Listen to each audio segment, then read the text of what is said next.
tecnología es muy, muy importante con los niños. Cómo manejarla de una manera equilibrada y según la edad del niño. ¿Un niño de 1 año tendrá algún uso para un celular? En absoluto. ¿Un niño de 3 años tendrá uso para un celular? En absoluto. Ya quizás más adelante puede ser que tenga uso en que debe saberlo manejar por si hay una emergencia. Pero de resto, no creo. Y en la medida que va creciendo, pues entonces se va viendo la madurez para que lo pueda usar. Mi hija cumplió 17 años el primer. Cuando cumplió 15 años, me pidió de regalo de 15 años abrir el Facebook.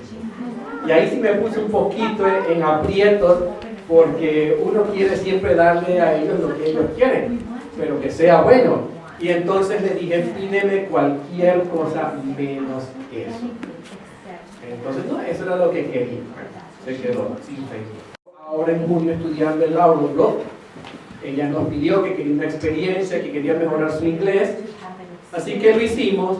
Y para poderlos comunicar, porque allá no le permiten teléfono, entonces le dimos permiso para que abriera su Facebook, con una condición. ¿Cuál creen ustedes que es la condición? Exacto, contraseña. Muy bien, hermano. La contraseña la vamos a tener nosotros y podemos entrar a tu Facebook cuando necesitemos. Ella lo está usando para un proyecto que ella tiene, donde ella está ayudando a algunas familias, a algunas personas en Venezuela. Entonces ella usa su Facebook para contar lo que está haciendo y recabar fondos para ayudar a otras personas. Así que cuando vimos que lo iba a usar con un fin positivo, dejamos que ella lo pudiese abrir. Cuando ustedes permiten, y esto claro, esto no les gusta a los jóvenes, pero cuando los jóvenes manejan las redes sociales, jóvenes en la adolescencia, sin ningún tipo de control de los padres, generalmente el resultado va a ser muy, muy negativo. Muy negativo. Y hay muchos padres que de tecnología no saben nada. Si no saben nada, tienen que hablar con Carlos, ¿verdad? Que es el IT, el hombre del IT, para que les enseñe. Pero la tecnología es tremenda y nosotros como padres tenemos que conocer lo que es la tecnología para poder nosotros asegurarnos que nuestros hijos están haciendo un buen uso de la tecnología. Muy bien, el último aspecto es la participación. Y esto es muy, muy importante. ¿Qué es participación? Crear un sentido de pertenencia. Sentido de pertenencia en la familia, en el hogar y en la iglesia. Identidad. Muy importante. ¿Cómo quiero yo que mi hijo se identifique con el mensaje si yo no lo relaciono con personas que están en el mensaje?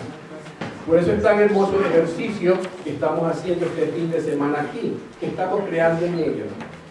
¿Identidad con quién? Con el cuerpo de Cristo, ¿verdad? Con su iglesia. Asistencia a la iglesia. Esto es fundamental en la identidad y en la participación. Un niño que no va a la iglesia, y cuando estoy hablando de iglesia no me estoy refiriendo a que si es la iglesia la conferencia o si es la iglesia el Evangelio Eterno, me estoy refiriendo es que es una iglesia, donde ustedes hayan decidido que van a ir. Pero es muy importante que el niño participe en la asistencia a la iglesia. Por eso hay que escoger muy bien la iglesia donde vamos a ir, porque tiene que ser una iglesia que sea ¿qué? Adaptada a las necesidades de mis hijos. Si yo tengo hijos que están en la adolescencia y voy a una iglesia donde hay pura gente pensionada, puros abuelitos, ¿será ese el ambiente para ellos? No es el ambiente para ellos. Tengo que buscar una iglesia donde haya familias con jóvenes, familias que estén con el mismo enfoque que nosotros tenemos. Y el servicio. ¿Cómo involucrar a nuestros hijos activamente en el servicio? Tiene que ser parte de lo que es la vivencia de la familia y eso les va a ayudar a ellos a tener identidad. Tengo una historia para compartir con ustedes en este momento. Dos familias, esto ocurrió hace varios años, en una misma iglesia. Una de las familias tenía un orden muy hermoso, todos los días hacían su culto familiar, todos los días hacían su culto vespertino, comían a la misma hora, los niños se acostaban todos los días a la misma hora, hacían homeschooling, vivían en el campo y así hasta los 18 años. A los 18 años, los muchachos salieron de la casa y salir de la casa significó salir de la iglesia.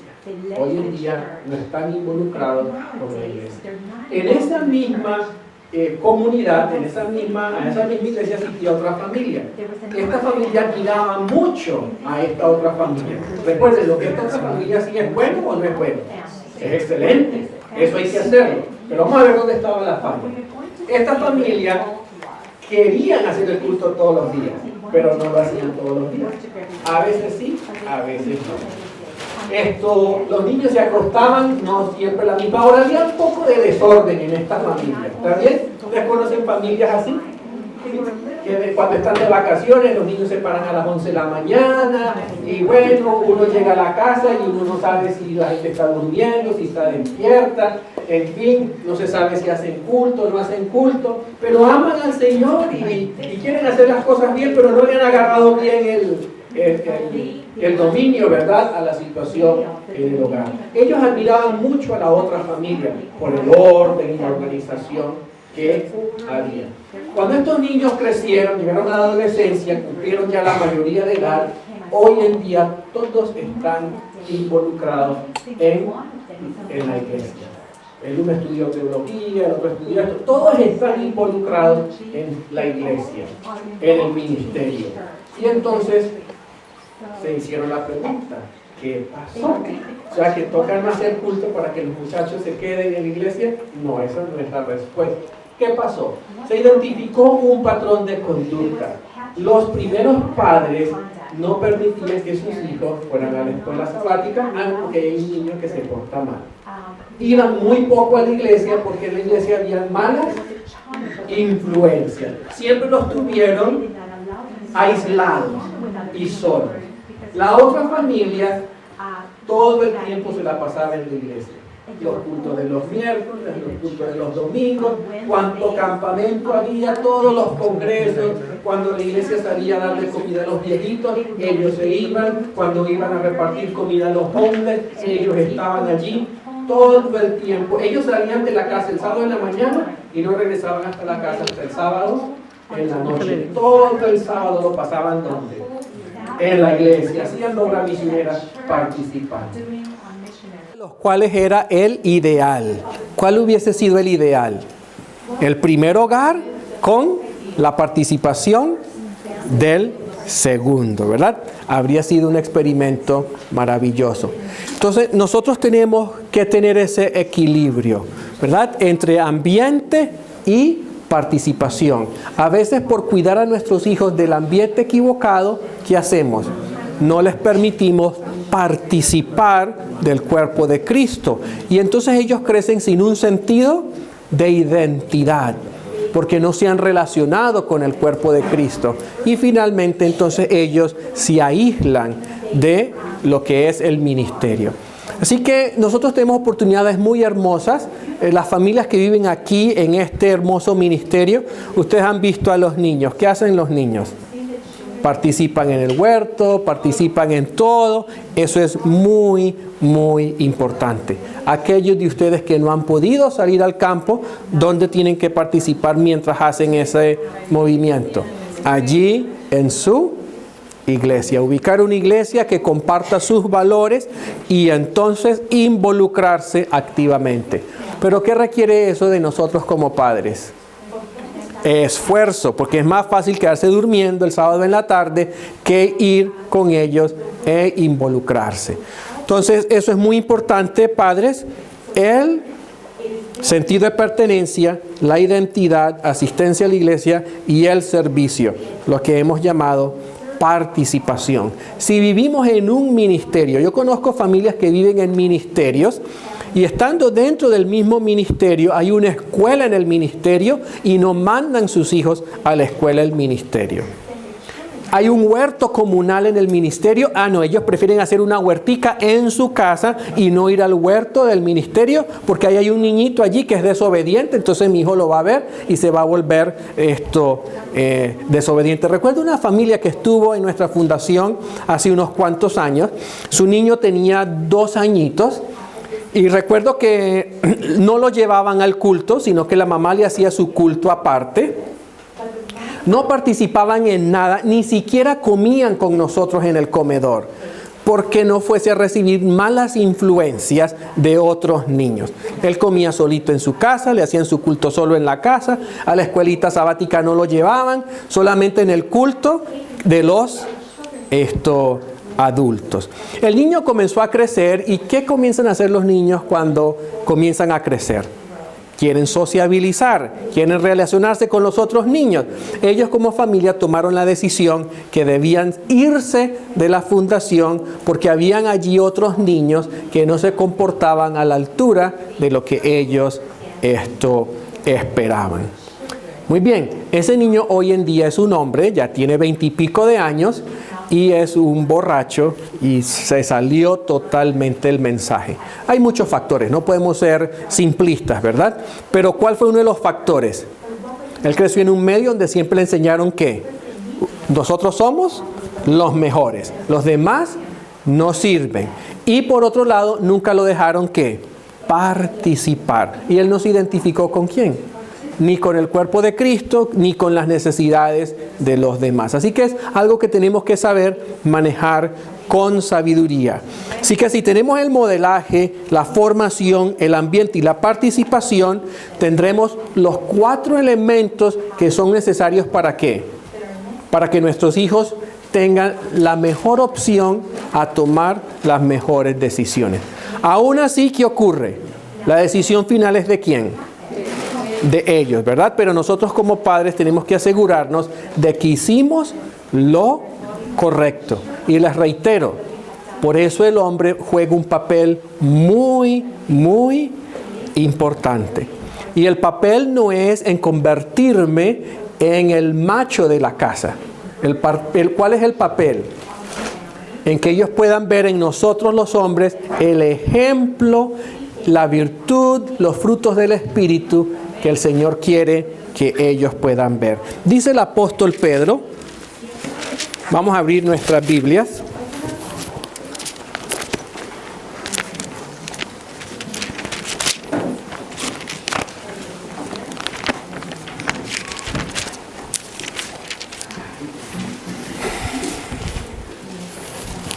Primera de Pedro 3, versículo 7.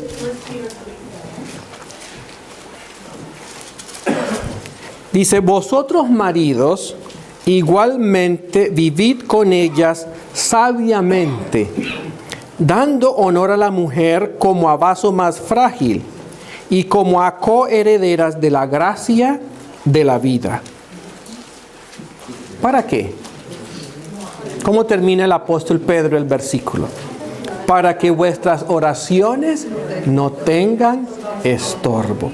Así que cuando un hombre maltrata a su esposa, y el maltrato tiene muchas manifestaciones. ¿Okay? Algunos creen que maltratar es pegarle a una esposa. Cuando un hombre le pega a su esposa, eso ya no es maltrato, eso ya es una conducta criminal. ¿Está bien?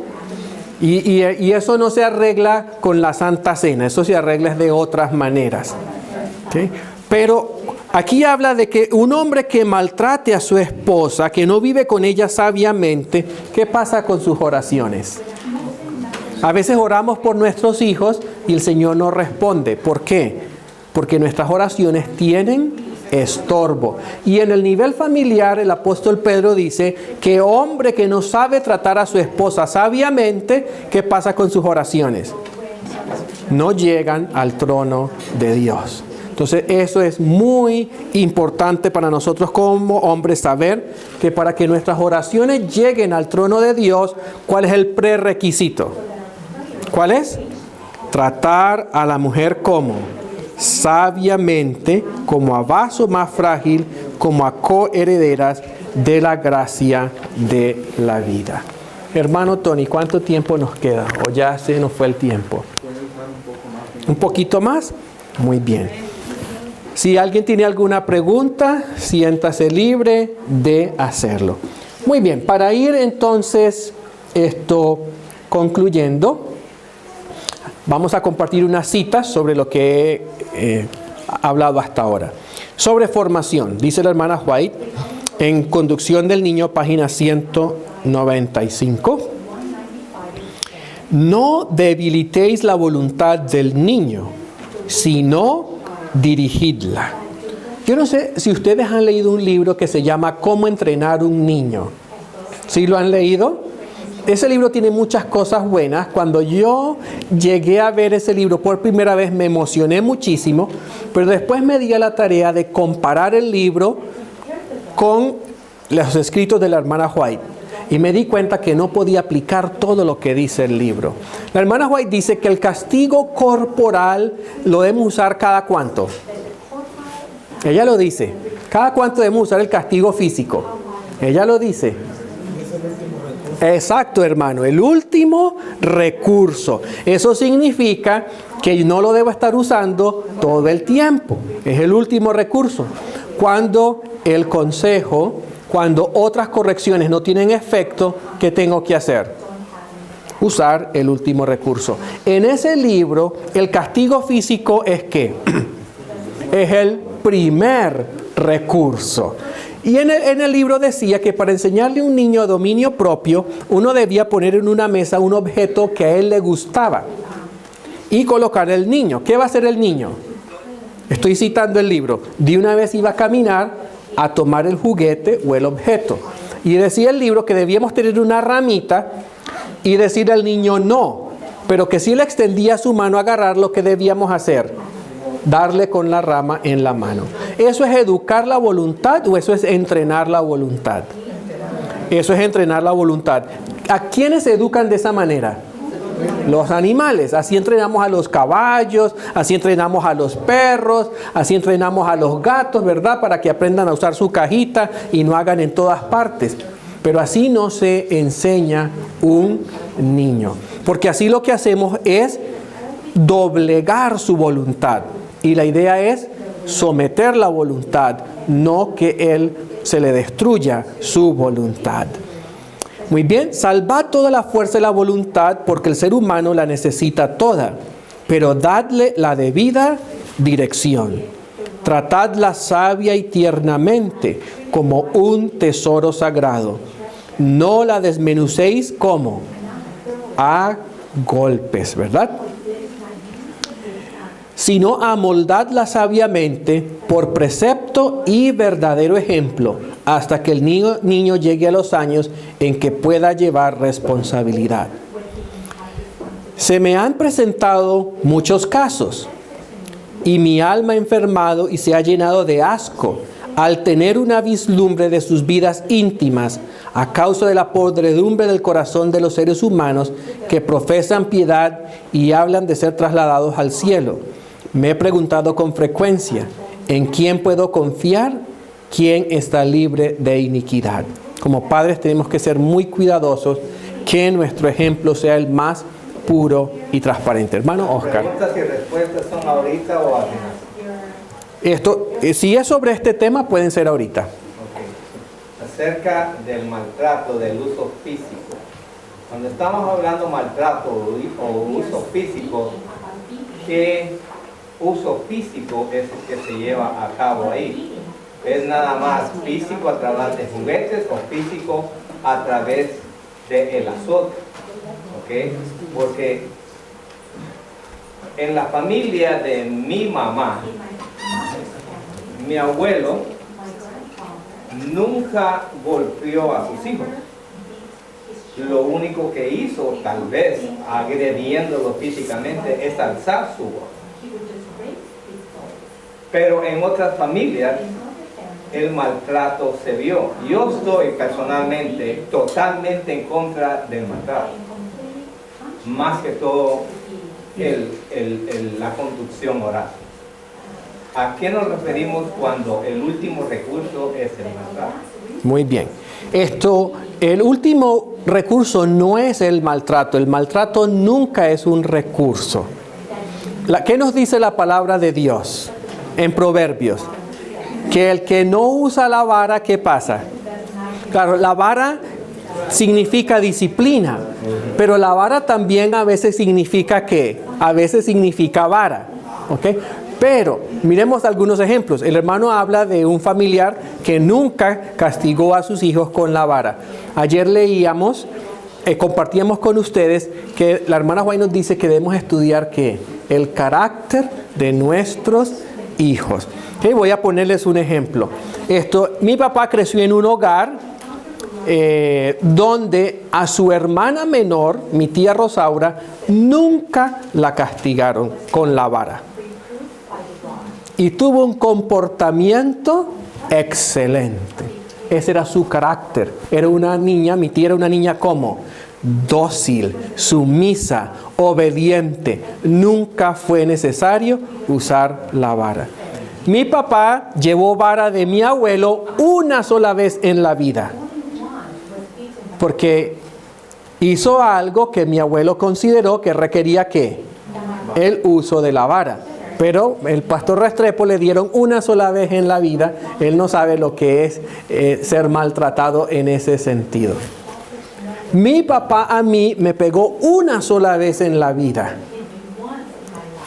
Porque me fui sin permiso a jugar, llegamos tarde a la casa y entonces él consideró que eso ameritaba castigo físico. Y fue con una correa.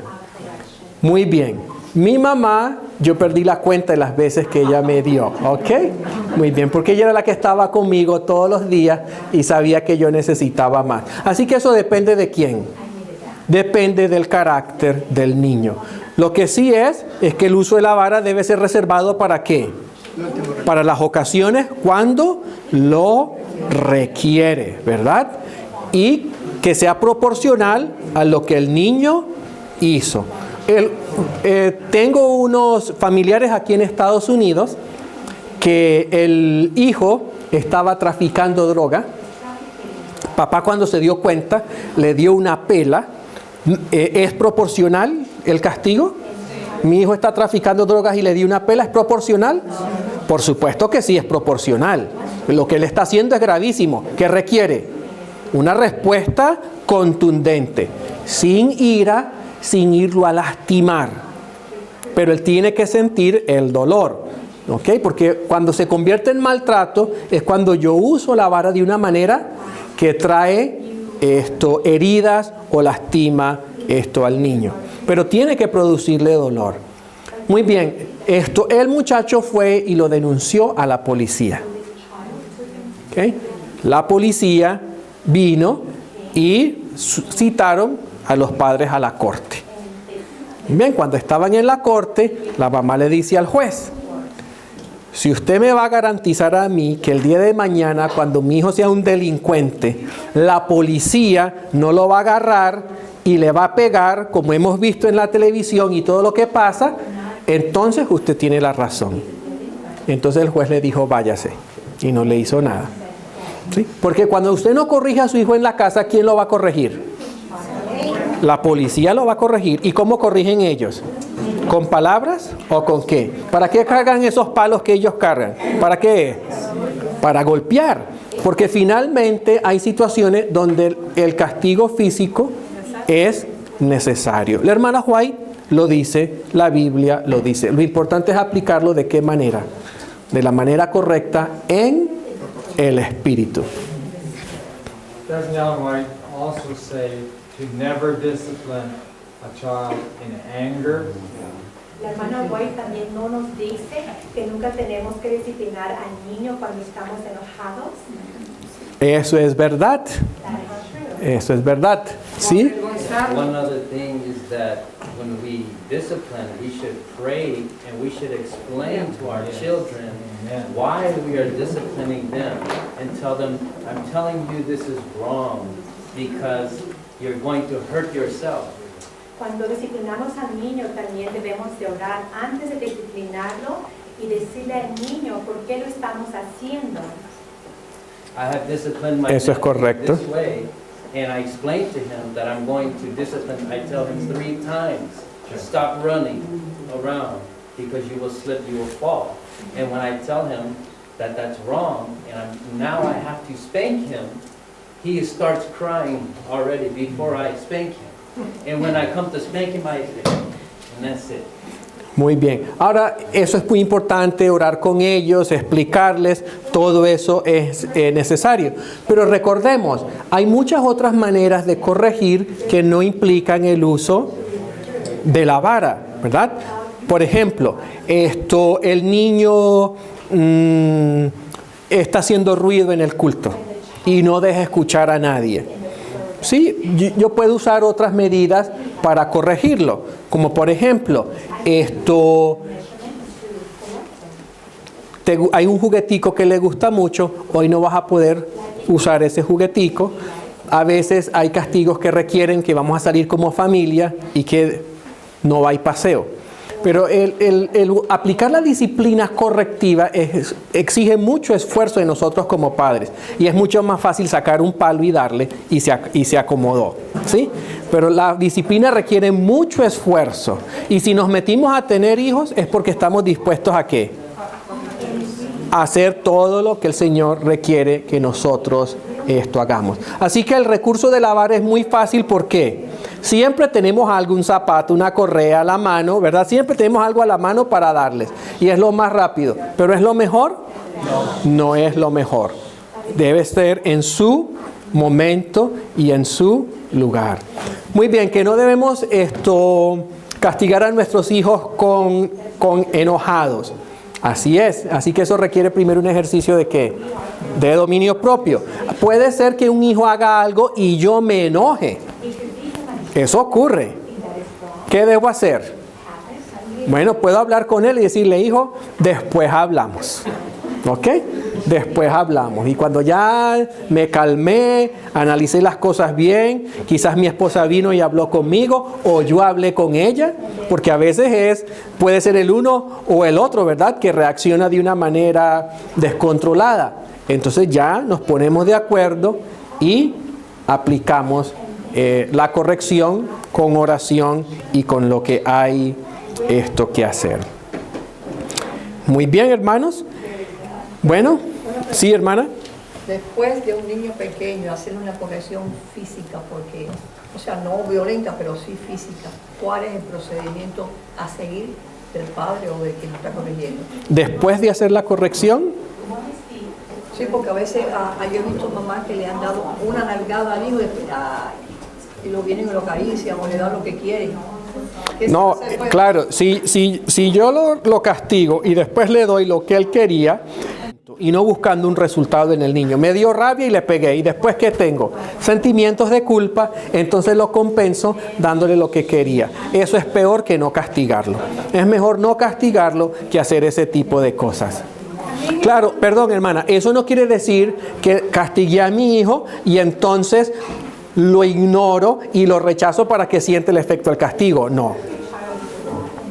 También refiriéndose a los padres cuando tenemos un temperamento así, muy irritable, la palabra divina dice que debemos salirnos, dejar al niño tranquilo, y dar una caminadita, tomar el puro, meditar, orar.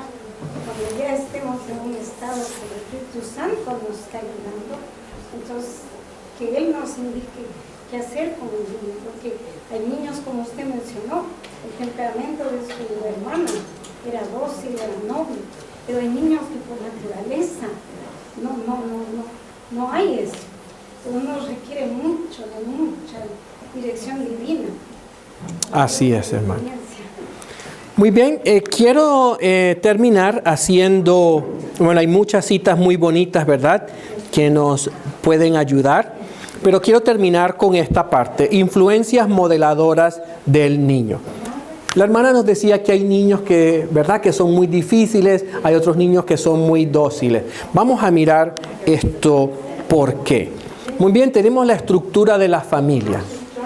La estructura de la familia influye mucho en el comportamiento de los niños. Si está el papá, si está la mamá, si se quieren, si se aman, si hay una buena relación en la familia.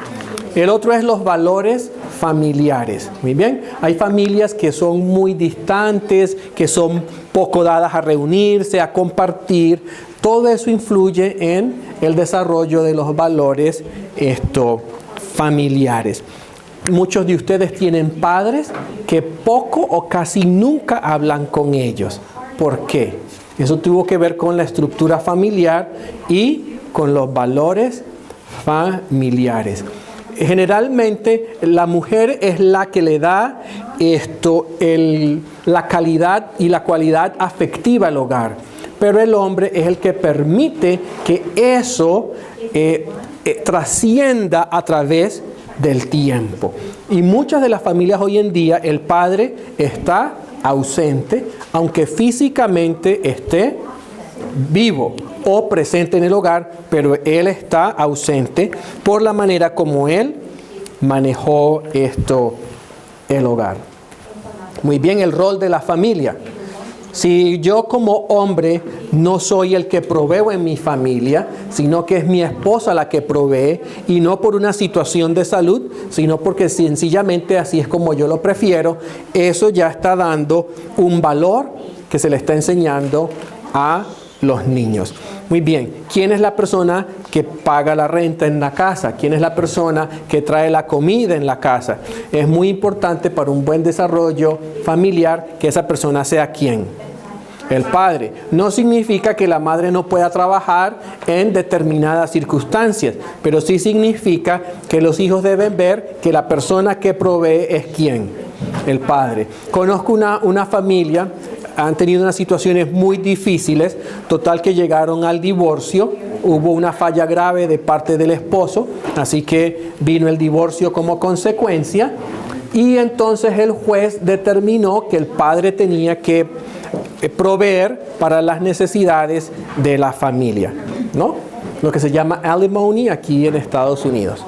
Muy bien, entonces él se atrasaba 2 meses, 3 meses, daba lo menos que podía, pero a veces iba de visita a ver a sus hijos y a su ex esposa.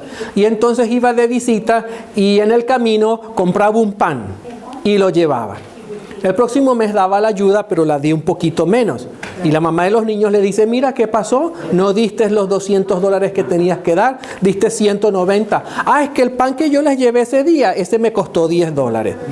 ¿Sí? Entonces, cuando el hombre actúa de esa manera, ya sea en esa situación o en una situación normal, en el hogar, donde tiene una actitud, ¿cómo dicen ustedes? Cuando economiza en exceso. Tacaño, exacto. ¿Ah? Codos, ok. Cuando un hombre es codos, ¿qué valor permea en la familia? El valor del egoísmo, ¿verdad? El valor del egoísmo. Muy bien, la respuesta de la familia al fracaso. Cuando un niño se porta mal, cuando a un niño le va mal, ¿cómo nosotros enfrentamos eso? Muchas veces, ¿qué hacemos con el niño? Lo ridiculizamos delante de toda la familia o lo castigamos en público.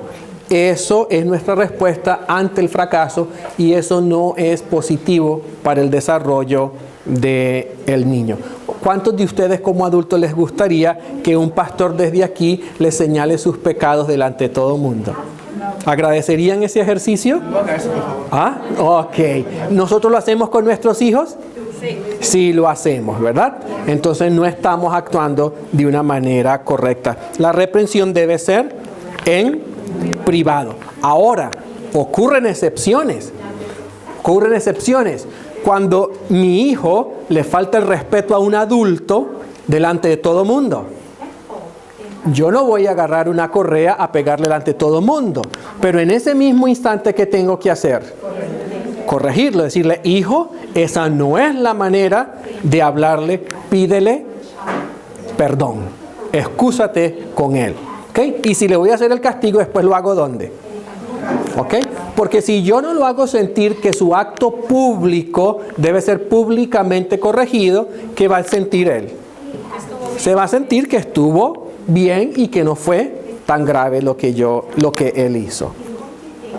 Muy bien, historia familiar. Esto incide mucho en el comportamiento de los niños. Tengo 2 amigos. Ya uno de ellos tiene casi 70 años. El otro es un hombre joven. Y los 2 cuando se casaron decidieron que no iban a tener hijos. Ambos vienen de un trasfondo de drogas y de adicciones. Y ellos me dijeron a mí, no queremos que nuestros hijos cosechen lo que nosotros sembramos. Uno de ellos, cuando estaba creciendo, se portó tan mal que su mamá le hizo una profecía. Le dijo, ojalá tus hijos te salgan como tú eres para que tú pruebes lo que yo sufrí. Él decidió no tener hijos. ¿Ok? Y no los ha tenido. Entonces, nuestra historia familiar afecta profundamente nuestros hijos. Y si nosotros fuimos rebeldes, desobedientes, adictos, malos en nuestra juventud, eso se llama epigenética. ¿Nuestros hijos qué van a hacer? Hijo de alcohólico, ¿qué tiene? Mayor tendencia al alcohol. Hijo de un hombre que tenía 5 y 6 mujeres, ¿qué tendencia va a tener? Esa misma tendencia. Entonces nosotros les vamos a heredar a ellos ¿qué? Desventajas espirituales. Y nosotros tratamos de corregir, y hay que corregirlo. El hecho de que yo me porté mal en mi niñez no va a excusar que mi hijo lo haga. Pero ¿qué tengo que hacer? Comprenderlo, porque eso es fruto de lo que yo fui. Muchas veces eso se nos olvida. Y entonces comenzamos a exigirle a nuestros hijos lo que ni a nosotros mismos somos capaces de exigirnos. Así que la historia familiar es muy importante. Y esto va mucho con los jóvenes que aún no han formado hogar. Ok, vas a formar un hogar. ¿Cuál es la historia familiar de esa persona? Ok, hay Alzheimer, hay enfermedades mentales, hay esquizofrenia, hay adicciones. Todo eso ¿qué? Todo eso tiene su peso. Y después vamos a cosechar en nuestra familia. La hermana White cuenta una historia muy interesante. La hermana White tenía una sobrina, se llamaba Ali, y Ali se enamoró de un joven llamado Rubén. Y la hermana White le escribe a Ali y le dice lo siguiente: no quiero que nuestra sangre se una con la sangre de esa familia. Palabras fuertes. Y entonces la hermana White le dice y le habla de la salud espiritual y de la salud física. Y le dice que es un joven, que su mamá era enferma, cuántos familiares en ese hogar ya habían muerto, enfermos, y además de la indiferencia a la enfermedad espiritual. Y la hermana White le dice, no te cases con ese joven. Así que son consejos que a veces son difíciles, pero tienen una incidencia muy poderosa sobre nosotros. No podemos buscar la familia perfecta aquí en la tierra, ¿verdad? Pero sí tenemos que asegurarnos de darle a nuestros hijos la mejor herencia posible. A mi hijo le encanta muchísimo la tecnología y le encantan muchísimo los juegos en la tecnología. Y para nosotros ha sido un trabajo el ayudarlo.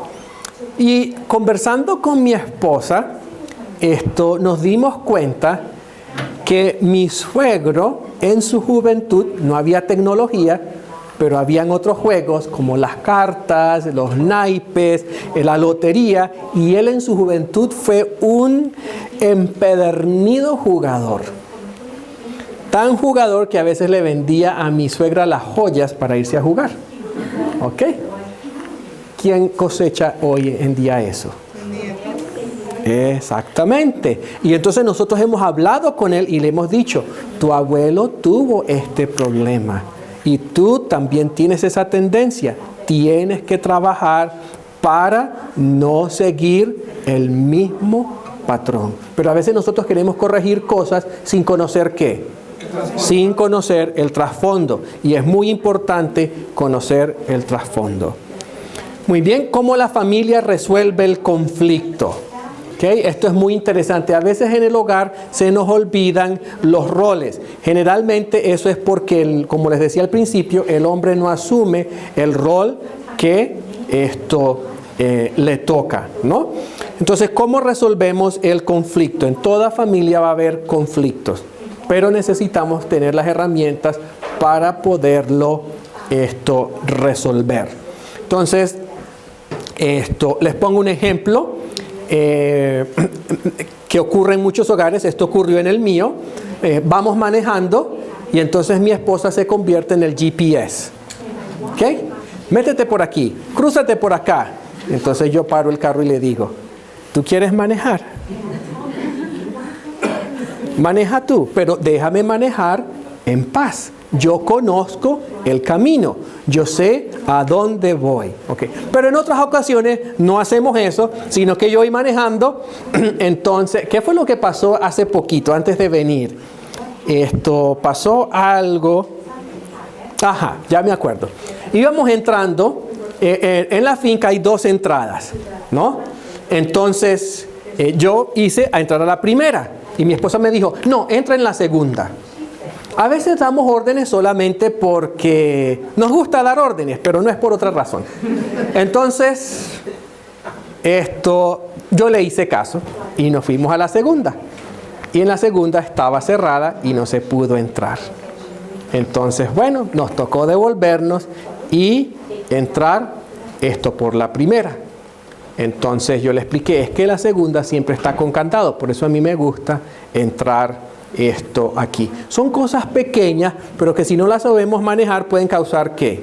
Fricción. Pueden causar fricción y pueden causar conflictos. Por eso nosotros tenemos que aprender a respetar los roles siempre y cuando no vayamos a evitar un peligro.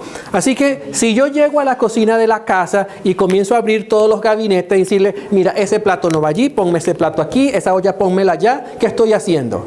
Estoy invadiendo ¿qué? Su espacio. Ahora, si mi esposa es una desordenada y no sabe ordenar nada, bueno, ahí tengo que orar y ver cómo la ayudo, ¿verdad? Pero igual ella tiene que aprender a respetar ¿qué? Mi espacio, ¿verdad? A menos que yo sea un incompetente que no sepa hacer nada. Entonces, si yo voy manejando y sé a dónde ir, ¿qué tengo que hacer? Dejarlo que él pueda manejar, a menos que yo me dé cuenta que está agarrando ¿qué?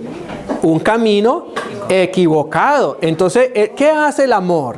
Porque muchas veces nosotros en el hogar entramos en competencia, ¿sí? Y el Señor nos ha llamado es a convivir, no a competir. Y entonces comenzamos a ver quién es el que siempre tiene la razón. Y esa es una herramienta especial para destruir el amor. Pero cuando el amor es el que permea el hogar, ¿qué ocurre? Yo permito que la persona tenga ¿qué? La libertad y su espacio. Pero cuando yo veo que va a ser algo que no está bien, que va a ser perjudicial, ¿qué hago? ¿Lo voy a dejar para que aprenda las malas? ¿Lo voy a dejar? No. ¿Qué hago? Ayudarlo, ¿verdad? Así que si yo llego a la casa y veo que mi esposa tiene todo en desorden, ¿qué es lo que debo hacer? Bueno, ¿en qué te puedo ayudar, verdad? Y de esa manera nos complementamos. Así que cómo la familia resuelve el conflicto es algo muy, muy importante. Y el rol en la familia, ¿qué niveles de respeto y de admiración manejamos nosotros en el hogar? Hace un tiempo estuve en un hogar donde el esposo está desempleado. Que estar desempleado es una cosa y desocupado es otra. ¿Okay? Hay hombres que por situaciones están desempleados. Bueno, él está tratando de formar su propia compañía hace tiempo y no ha podido, así que tiene mucho tiempo desempleado, pero está en ese esfuerzo, Cada vez que él hablaba, yo miraba el rostro de su esposa. ¿Y saben qué veía en el rostro de su esposa? Desaprobación. Cada vez que él decía algo, ella demostraba en su cara, mi esposo es un tarado, mi esposo no sabe lo que hace. Y ella llegó a decirme, yo soy la que he mantenido el hogar por tanto tiempo. Y yo me di cuenta que ella había perdido el respeto y la admiración, pero en este caso no era porque él quisiera, era porque por las circunstancias en las cuales él se encontraba. Hace poquito ella me escribe y me dice, mi esposo consiguió su primer contrato. Y a mí me dio mucho gozo, porque yo sabía que ese hogar poco a poco estaba entrando en un proceso de desgaste que finalmente podría llevar a una situación difícil. Entonces es muy importante que nosotros en el hogar, de lado y lado, podamos expresar que el respeto y la admiración que cada uno se merece.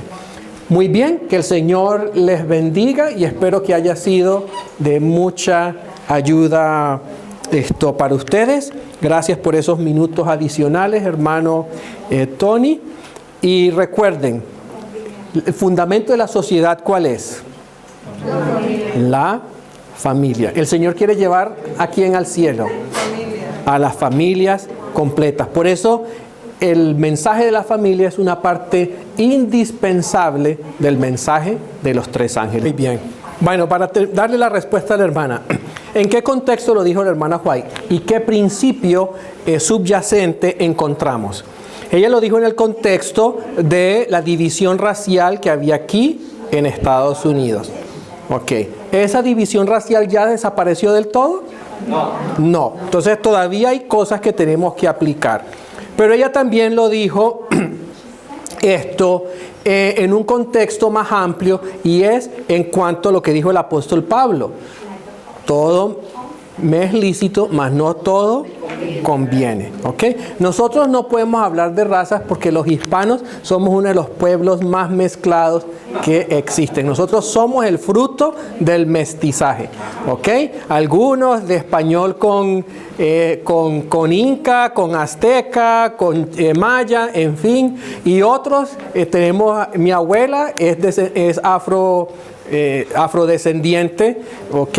Sus antepasados tienen que haber sido esclavos. Mi abuelo, por parte de mi mamá, descendiente directo de españoles, ojos azules. Así que yo hablar de mezclas, imagínate, me queda bien difícil, y mis hijos ni se diga. Pero, ¿a qué se estaba refiriendo la hermana White? Ok, por supuesto, la cuestión cultural.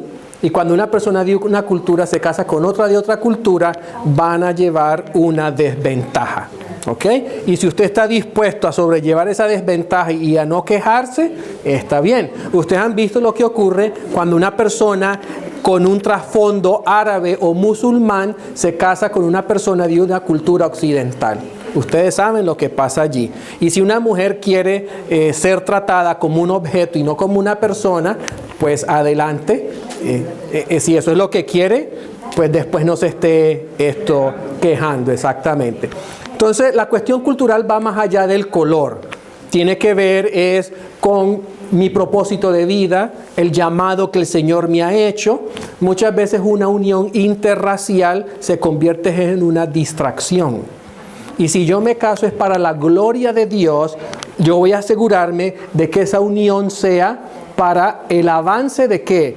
De su obra. Mi amor por una persona no puede estar en el primer lugar. Primero tiene que estar mi amor por Dios y después mi amor por la persona. Entonces, si yo soy un europeo güero, como dice nuestro hermano aquí, y me voy a casar con una persona que su tono de piel es totalmente contrario, y esa unión me va a servir para alcanzar a un grupo de personas, y el Señor te lo confirma, adelante.